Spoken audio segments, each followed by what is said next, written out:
Ever feel a little stuck? Like you're on a hamster wheel and you just can't seem to get off? Well, today we're talking about a really powerful tool to break that cycle, the life reset. So let's dive in. I think we've all been there, right? The alarm goes off and boom, you're on autopilot. Work, eat, sleep, and then do it all over again. But when was the last time you actually stopped and asked yourself, hey, is this the life I want? Or is this just the one that's happening to me? But here's the thing, and this is really important. That feeling of being stuck, it is not a sign of failure. Not at all. Think of it as a signal, a signpost. It's your mind and your body telling you, hey, time for a new direction. It's your cue to take back the wheel. So what exactly is a life reset? Look, it's not about selling all your stuff and moving to a remote island. I mean, unless that's your thing, of course. Really, it's about taking a conscious, deliberate pause. It's a time to look at your life, change up your routines, and clear out what isn't working to make space for what will. Okay, I know what you're thinking. Reboot my entire life? That sounds huge, right? Overwhelming. But the good news is you don't have to do it all at once. The secret is to start small, with just 5 simple habits that create this massive positive ripple effect. And here they are. These are our building blocks. Mindful mornings, a scheduled digital detox, reflective journaling, prioritized movement, and micro-learning. Let's break down exactly how each one of these works, because they're not just powerful on their own, they actually work together.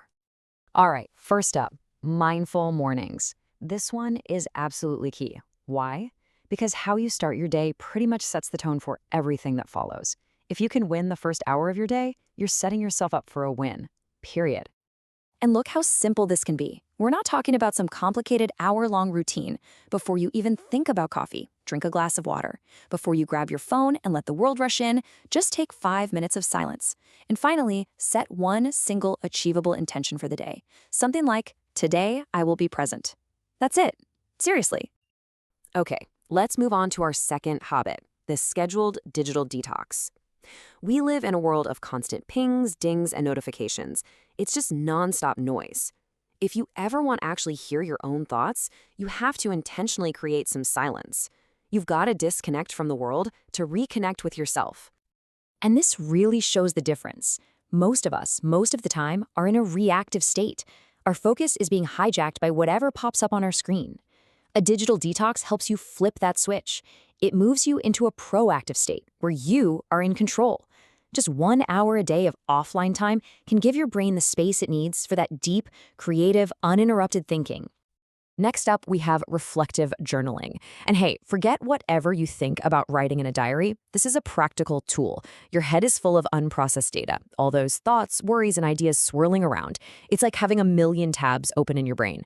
Journaling just gets that data out and onto the page where you can actually see it, and that clarity is pure gold. You don't need to write a novel. Just give it 5 minutes before you go to sleep. Ask yourself 2 simple questions. What was a win today? And it can be tiny, like you made a great cup of coffee. And what was a challenge? This simple practice helps you build so much self-awareness and start spotting the patterns in your own life. Habit number 4 is prioritized movement.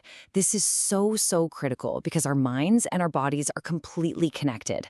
If you want to change your mental state, your mood, your focus, your energy, the absolute fastest way to do it is to change your physical state. It's that simple. And the numbers don't lie. On a day where you're just sitting around, maybe your mood and energy are a 3 out of 10, but you go for just a 20-minute walk, that number can jump all the way up to an 8. The return on investment for your well-being is just massive. And our 5th and final habit is micro-learning.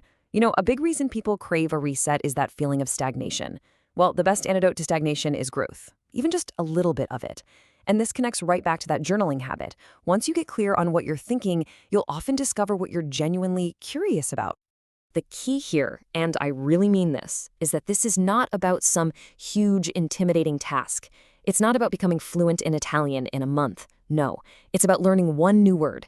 It's about listening to a 5-minute explainer on a new topic.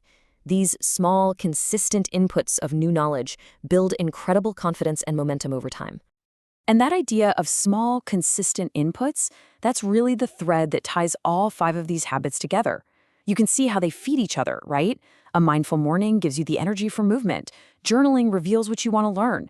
The digital detox gives you the focus for all of it.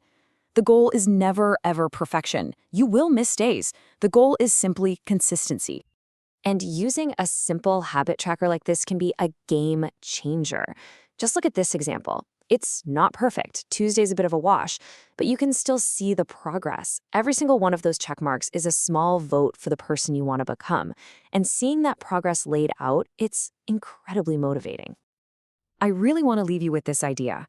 A life reset is not some frantic mission to become a totally different person. Think of it more like an active excavation. It's about chipping away all the habits, expectations, and noise that have been piled on top of you so you can reconnect with the amazing person you already are, underneath it all. Your journey from living on autopilot to living with real intention doesn't start with some giant, scary leap. It starts right here, right now, with one small, conscious choice. So I'll just leave you with this question. Which one of these habits will you start tomorrow? Just pick one. Don't overthink it, because that one small action, that is the first step on your new path.